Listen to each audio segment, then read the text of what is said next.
Why does history matter? It's a good question. If you're anything like me, you probably grew up going to a high school that it was so boring to be in history class.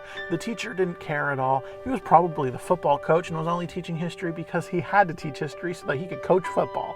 So it just ended up with getting a crossword puzzle and maybe putting on a crappy documentary from the 80s. Or in Harry Potter, where the history of magic teacher was so boring and so old, he died and became a ghost and didn't even notice. You see this kind of thing all the time, that history is just super boring. But why does history matter is a question almost as old as history itself. 2,500 years ago, Thucydides, often called the first historian, said, "I have written my work not to win applause of the moment, but as a possession for all time." As he recounted the Peloponnesian War, he wasn't worried about people in that moment. He just hoped that in the future that would help.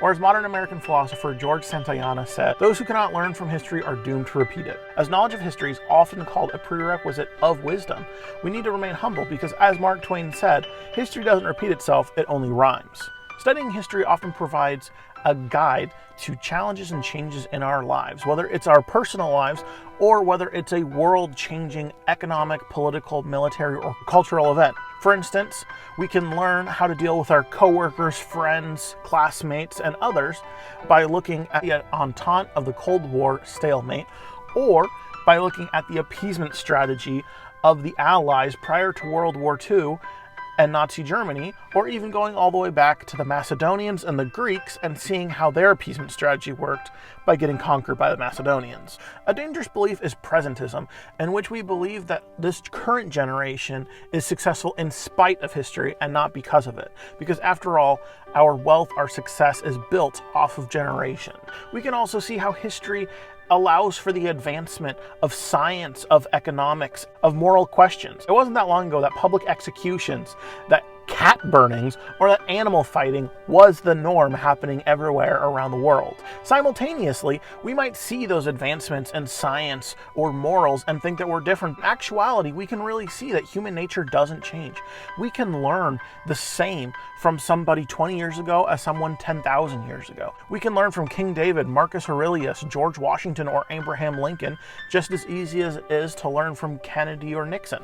We can also understand how someone who might have started out having potential and being good could go bad, evil, or even vile. By looking at people in history such as Caesar, Napoleon, Lee, or Pétain, we can see how their potential ended in disaster. We can see the dangers of their own hubris, of the potential that they have, and they went forward, and instead of leading to the betterment of society, they led for its destruction. Nobel Prize-winning novelist William Faulkner said, "The past is not dead, in fact, it is not even the past." As we learn from history, we also learn that we want to live up to history, that we want to advance and build on that history.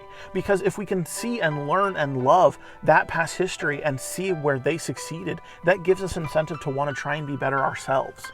We can learn from their struggles, their failures, and their losses, but we can also learn from their love, their success, and their victories. We can see their pain, but we can also see their gains. Understanding history also just helps us understand people, because all history really is people. We see how those people react, and we can see and understand why someone in a similar situation might react that same way. Be a bro and like and subscribe. Learning how to critically think is one of the most important and crucial skills that we can learn as humans. However, oftentimes it is lacking. At some point, you do have to learn it, but the sooner the better. And history really helps us do that, because by learning and understanding history, its intricacies, as well as what could have changed and how things could be better in the future, we can understand and question why things happened. History is based off the Greek historia, which is to inquire, because that's all history really is. It's inquiry. Maybe you don't care about wars or great economic changes. Maybe you care about baseball. Great. Learn about the history of baseball. Learn about the Black Sox and how their failures and their greed led to their loss. Whether you're just doing a deep dive into a really specific part of a really specific battle, like the Battle of Guadalcanal in one certain area, or whether you're learning more about current history of why Islamic terrorists use suicide bombings, which is actually because of Japanese communists going over to the Middle East and teaching them about kamikaze tactics. We can connect all those threads together, and we can see what leads to one thing to another. We can see how World War II led to Korea, led to Vietnam, led to all these different things, and how they connect. Plus, if David McCullough can make a book about the building of the Brooklyn Bridge interesting, and then make that book incredibly long, but riveting the entire time, we have no excuse of why we shouldn't be making history incredibly interesting, whether we're learning it for ourselves, whether we're teaching others, or if it's just a fun hobby that we have. It can be interesting, you just need to find those parts. So get learning.